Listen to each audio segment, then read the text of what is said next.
Hello my dear स्वीटहार्ट्स, कैसे हैं आप सब। आई होप आप सब बढ़िया ही होंगे।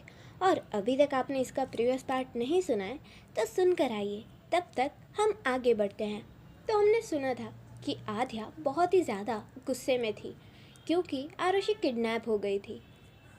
और ये किडनैपिंग और किसी ने नहीं बल्कि देव ने करवाई थी। अब आगे देन आध्या वहाँ से जाती है अपने गोडाउन में। वहाँ जाने के बाद एक आदमी को बुलाती है। देन वहाँ पर एक आदमी आता है और कहता है यस मैम। आध्या स्टिल उतने ही गुस्से में, उसकी आंखें एकदम रेड थी और उसी आदमी की तरफ देखती है और कहती है 5 मिनट, मैं तुम्हें 5 मिनट दे रही हूँ। मुझे मेरे सारे आदमी यहीं चाहिए। 1 मिनट भी ज़्यादा नहीं होना चाहिए।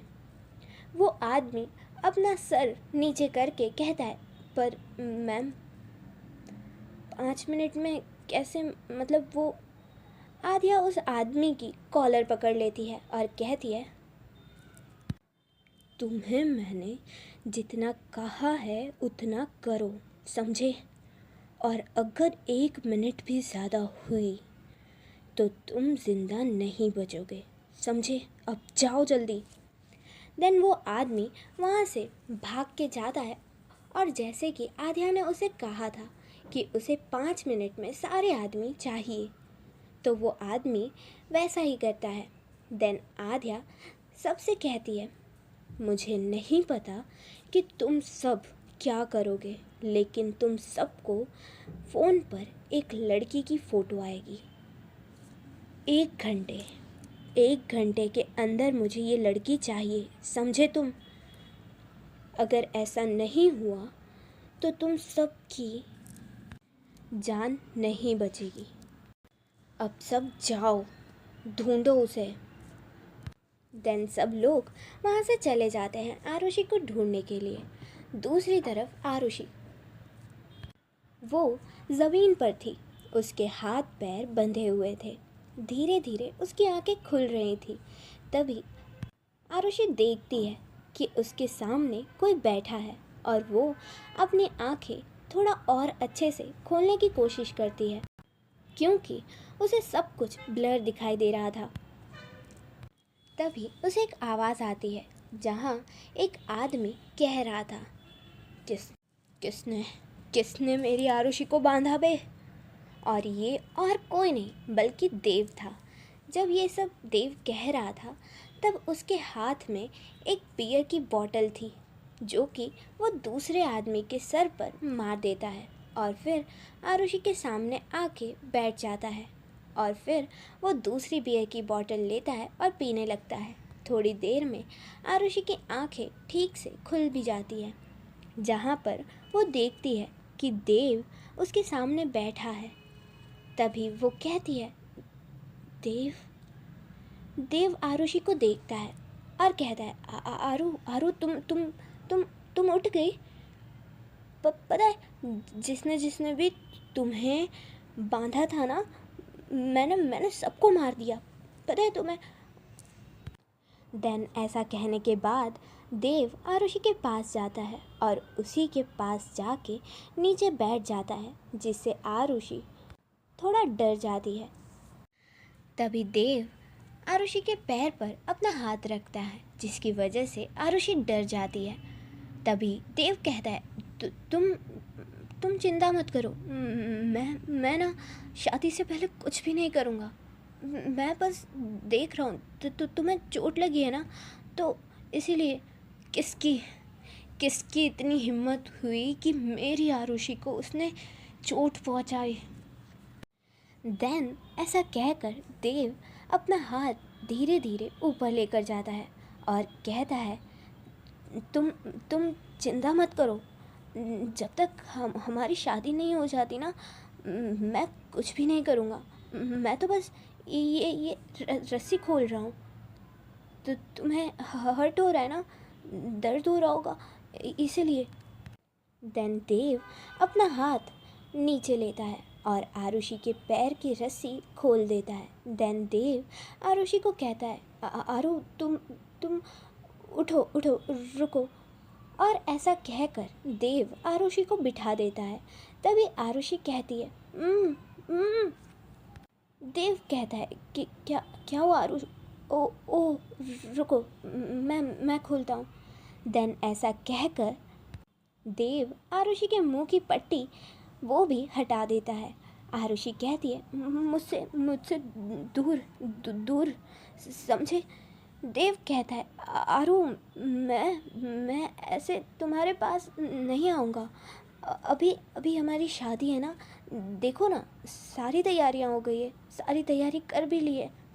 आरुषि कहती है मैं तुमसे शादी नहीं करने वाली, मेरी शादी आद्या से हो चुकी है। देव कहता है आरु, क्या क्या क्या है उस आद्या में? तुम्हें उससे ज़्यादा खुश रखूँगा मैं। और ना, पता है, मैंने ना आद्या को भी ठिकाने कर दिया है। उसे मैं मरवा दूँगा, फिर तो तुम मेरी ही हो जाओगी, है ना? आरुषि कहती है देव, मुझे तुमसे ये उम्मीद नहीं थी। मैंने तुम्हें अपना एक अच्छा दोस्त समझा था, लेकिन छी। और तुम्हें क्या लगता है आद्या को तुम मार सकते हो? नहीं, बिल्कुल भी नहीं। बस थोड़ी देर में वो यहाँ आ जाएगी, मुझे ढूंढते ढूंढते। देव जैसे ही ये सुनता है तो देव को बहुत गुस्सा आ जाता है। देव आरुषि के बाल पकड़ लेता है और कहता है मैं भी देखता हूँ क्या करती है वो आद्या।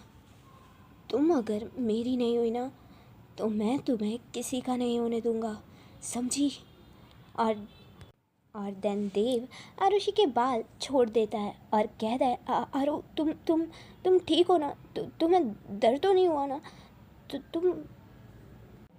तुम्हें मैं दर्द में नहीं देख सकता, फिर भी तुम ऐसा क्यों करती हो?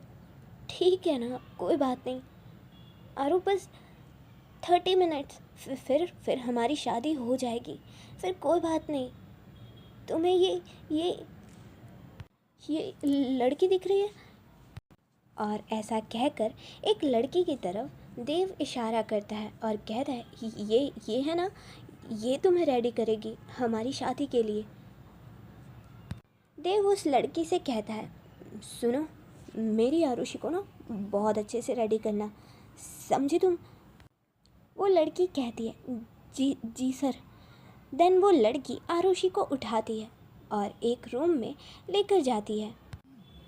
दूसरी तरफ आद्या, उसने हर एक जगह पर आरुषि को ढूंढ लिया था। स्टिल उसके सारे आदमी, सैम और आद्या खुद भी आरुषि को ढूंढ रहे थे।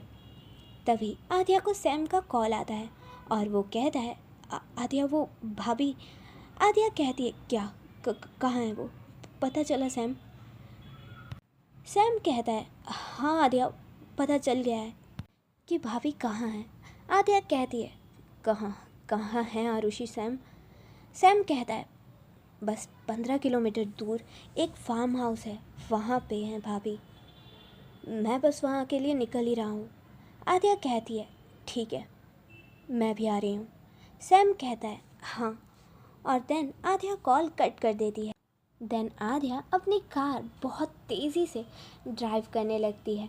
जब आद्या कार चला रही थी तो उसके सामने जितने भी सिग्नल आ रहे थे वो सब तोड़ दे रही थी।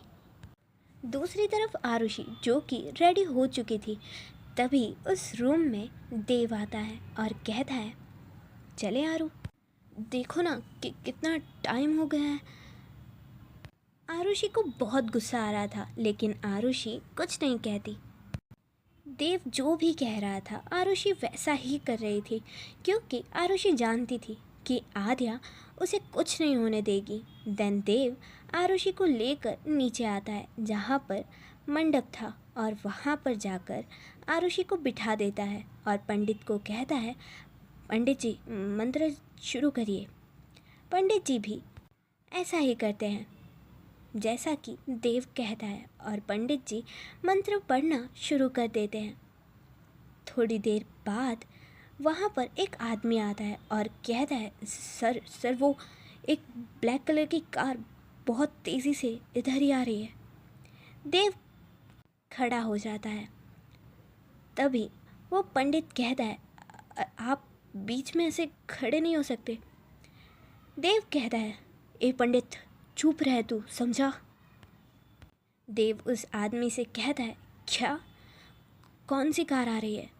वो आदमी कहता है, पता नहीं सर, लेकिन इसी रास्ते पर हमारे आदमी खड़े हैं तो उन्होंने देखा। तभी आरुषि एक स्माइल करती है और कहती है, लो आ गई हो, अब क्या। देव आरुषि की तरफ देखता है और कहता है, आज ये आध्या को मैं नहीं छोड़ूंगा। और देन अपनी गन निकालता है और पंडित को कहता है, सुन पंडित, जल्दी शादी करवा। पंडित कहता है, लेकिन बेटा। देव कहता है, तुझे बोला ना, जल्दी कर। जैसे ही देव आरुषि को खड़ा करता है, उसका हाथ पकड़ता है, वैसे ही वहाँ पर एक ब्लैक कलर की कार दरवाज़ा तोड़कर उस फार्म हाउस के अंदर घुस जाती है और फिर उस कार से आध्या बाहर निकलती है, वो भी अपने हाथ में AK-47 लेकर। और जो भी उसके सामने आ रहा था, आध्या उन सबको शूट कर रही थी। और फिर आध्या उस मंडप के पास आती है और अगेन शूट करने लगती है। देव कहता है, अबे क्या कर रहे हो, मारो उसे। देन सारे लोग एक साथ आध्या पे हमला करने लगते हैं, लेकिन आध्या सबको शूट कर रही थी। तभी आध्या की गन की सारी गोलियां ख़त्म हो जाती हैं, लेकिन अभी भी बहुत सारे लोग थे जो बाकी थे। देन आध्या उसी गन को उल्टा पकड़ती है और उसे एक डंडे की तरह यूज़ करने लगती है। तभी वहाँ पर सैम और उसके आदमी आ जाते हैं और आध्या के साथ उसकी हेल्प करने लगते हैं। तभी सैम कहता है, आध्या तुम उसे देखो, इन्हें हम देख लेंगे। आध्या बहुत गुस्से से देव की तरफ देखती है और देव देखता है कि आध्या बहुत गुस्से में है और उसकी आंखें बहुत ही ज़्यादा रेड है। उसके फेस पर और उसके कपड़ों पर बहुत सारा खून लगा हुआ है। देव उसे देखकर ही डर जाता है और फिर वो आरुषि की तरफ देखता है और आरुषि को अपनी तरफ खींचता है और उसके सर पर अपनी गन रखता है और कहता है, आगे आगे मत आना, मैं बता रहा हूँ, मैं मार दूंगा इसे। लेकिन आध्या उसकी एक नहीं सुनती, वो स्टिल अपने कदम देव की तरफ ही रख रही थी। तभी आरुषि देव को अपनी कोहनी से पेट में पंच करती है, जिससे देव पीछे जाता है और आरुषि को आध्या अपने पीछे कर लेती है। और फिर आध्या और देव दोनों की ही फाइट शुरू हो जाती है। ऐसा नहीं था कि देव फाइट बैक नहीं कर रहा था, देव भी आध्या को बहुत बुरी तरीके से पीट रहा था और आध्या भी देव को बहुत ही गंदा मार रही थी। देन देव को एक तलवार दिखती है जो कि उसी के फार्म हाउस पे उसके पूर्वजों की थी। वो तलवार लेता है और आध्या की तरफ जाता है और उस पे हमला करने लगता है और आध्या उससे बस बच रही थी। तभी आध्या देव के हाथ को पकड़ लेती है और उसके हाथ को अपने नीज़ पर जोर से मारती है, जिसकी वजह से देव के हाथ की कुछ हड्डियां टूट जाती है और उसके हाथ से वो तलवार नीचे गिर जाती है। देन आध्या देव को पंच करती है और वही तलवार उठा के देव के पेट में तलवार मार देती है और फिर उस तलवार को वो वापस निकालती है और अगेन वो मारती है और देन आध्या वो तलवार नीचे फेंक देती है और देन देव वहीं पर गिर जाता है। देन आध्या टर्न करती है और देखती है कि आरुषि को मिस्टर वर्मा ने पकड़ा है और उसके सर पर एक गन रखा हुआ है। तभी मिस्टर वर्मा कहते हैं, रोको अपने आदमियों को, वरना तेरी वाइफ नहीं बचेगी। आध्या भी ऐसा ही करती है।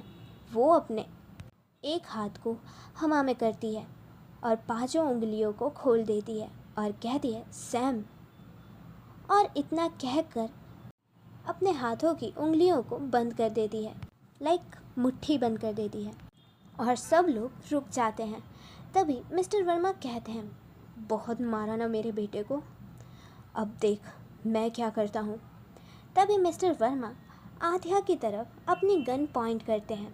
तभी आध्या के पीछे से देव भी खड़ा हो जाता है और उसके हाथ में भी गन थी जो कि उसने आध्या पर तानी हुई थी। तभी मिस्टर वर्मा वो अपनी गन से शूट करते हैं, लेकिन पता नहीं कैसे आध्या को पता चल जाता है कि उसके पीछे देव खड़ा हो चुका है। देन जैसे ही मिस्टर वर्मा शूट करते हैं तो आध्या नीचे बैठ जाती है और वो गोली सीधे देव के सर के बीचों बीच लगती है, जिसकी वजह से देव मर जाता है। और तभी सैम आकर मिस्टर वर्मा को पकड़ लेता है और उनकी गन उनसे छीन लेता है। तभी आध्या आरुषि के पास आती है और उससे अपने साइड करती है और कहती है, देखा, जैसी करनी वैसी ही भरनी। मिस्टर वर्मा, आपने मेरी माँ को मारा था ना, आपने मेरी माँ को मुझसे दूर कर दिया था, वैसे ही आपका बेटा भी आपसे दूर हो गया, लेकिन आपको भी जीने का कोई हक नहीं है, समझे? ये सब कुछ आपकी वजह से ही हुआ है। अगर आपने अपने बेटे को अच्छी सीख दी होती ना, तो आज आपका बेटा जिंदा होता। देन आध्या सैम को इशारा करती है और सैम वहाँ से अपने सारे आदमियों को बाहर निकाल लेता है। देन आध्या आरुषि से कहती है, आरु आप ठीक हो ना? आरुषि कहती है, आध्या मैं ठीक हूँ। आध्या कहती है, चले अब यहाँ से। आरुषि कहती है देन आध्या और आरुषि भी वहाँ से बाहर निकल जाते हैं। उनके जाते ही वहाँ पर पुलिस आ जाती है और पुलिस उन सबको पकड़ लेती है और मिस्टर वर्मा को भी जेल हो जाती है।